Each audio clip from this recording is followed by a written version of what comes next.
پھر 1609 میں گلیلیو نے اس کو مزید بہتر کیا اور پھر مارس کو 3 گنا سے لے کر 20 گنا تک بڑا کر دیا۔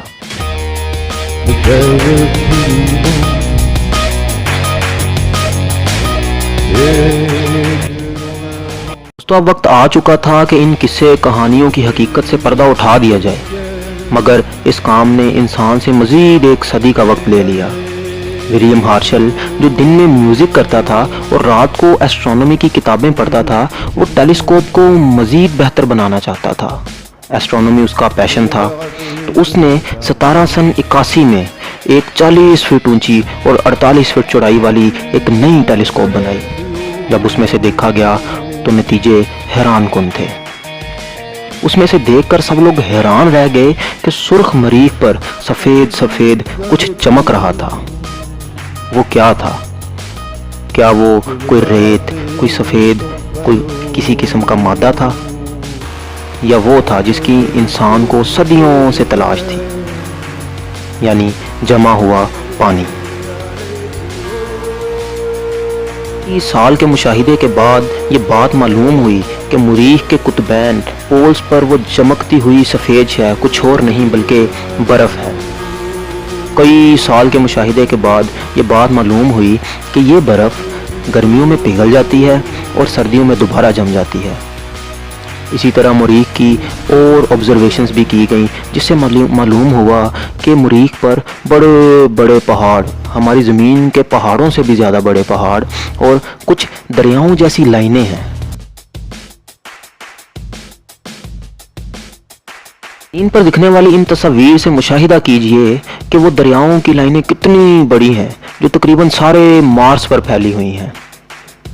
ان سارے حقائق کو مد نظر رکھتے ہوئے انسان یہ سوچنے پر مجبور ہو گیا کہ مارس پر شاید انسان یا کوئی ایسی مخلوق ضرور موجود ہے جو انسان سے بھی زیادہ ذہین ہے۔ وہ اپنی فصلوں کی کاشت کے لیے دریا بناتی ہے اور ان کے دریا ہماری زمین کے دریاؤں سے کئی گنا زیادہ بڑے ہیں۔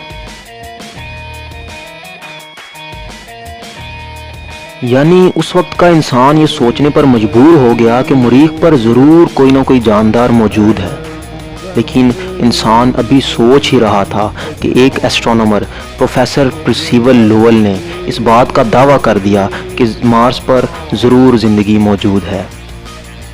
اس نے اس کا ثبوت بھی پیش کیا۔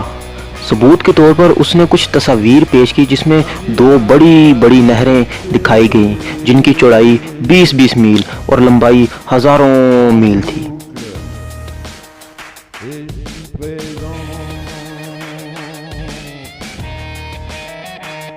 پروفیسر پرسیول کا یہ دعویٰ تقریباً ان کے 2 سال کے مشاہدے پر مبنی تھا، اور بہت سارے لوگوں نے بھی اس بات کو قبول کر لیا تھا، کیونکہ یہ بات اس وقت کی بہت ساری اخبارات میں چھپی تھی۔ لوگ اٹھتے بیٹھتے چلتے پھرتے ہر جگہ آتے جاتے اسی بات کو ڈسکس کرتے کہ مارس پر کون موجود ہے، وہ مخلوق کیسی ہے، وہ کیا کھاتی پیتی ہے، کیا ان کی سیویلائزیشن بھی ہمارے جیسی ہی ہے یا وہ ہم سے بھی کئی گنا بہتر ہے، کیا زمینی انسانوں کو مارشین لوگوں سے کسی قسم کا کوئی خطرہ تو نہیں ہے۔ تو لوگ ہزاروں باتیں کرتے اس بارے میں۔ پروفیسر پرسیول کا یہ دعویٰ کرنے کی دیر تھی کہ لوگوں نے اس دعوے کے متعلق، اس بات کے متعلق بہت ساری نئی کہانیاں جڑنا شروع کر دی تھی۔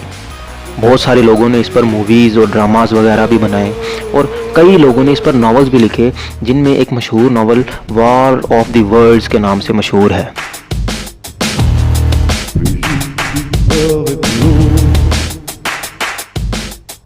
پروفیسر صاحب نے البتہ بہت سارے لوگوں کو تو اپنی بات پر متفق کر لیا تھا، لیکن کئی سائنسدان ابھی ایسے تھے جو ان کی بات سے اظہار یکجہتی نہیں کرتے تھے۔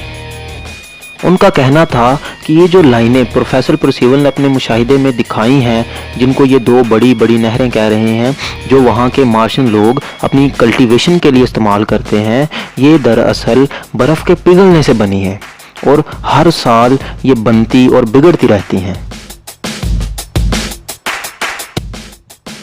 دوستو، اس وقت کا انسان اب ان نئے قصے کہانیوں سے بھی تھک چکا تھا، اکتا چکا تھا۔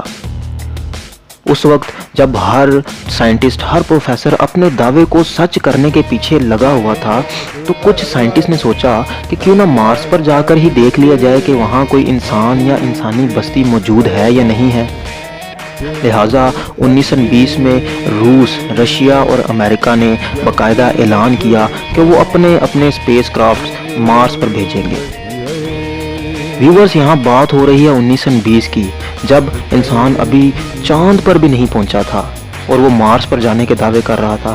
ابھی تو ٹیلی ویژن کی بھی ایجاد نہیں ہوئی تھی، اور اس وقت امریکہ اور رشیا میں ہر بات پر جنگ چل رہی تھی۔ اس وقت اس اسپیس سے ریلیٹڈ جنگ کو اسپیس ریس کا نام دیا گیا، جو امریکہ اور رشیا کے درمیان لڑی جا رہی تھی۔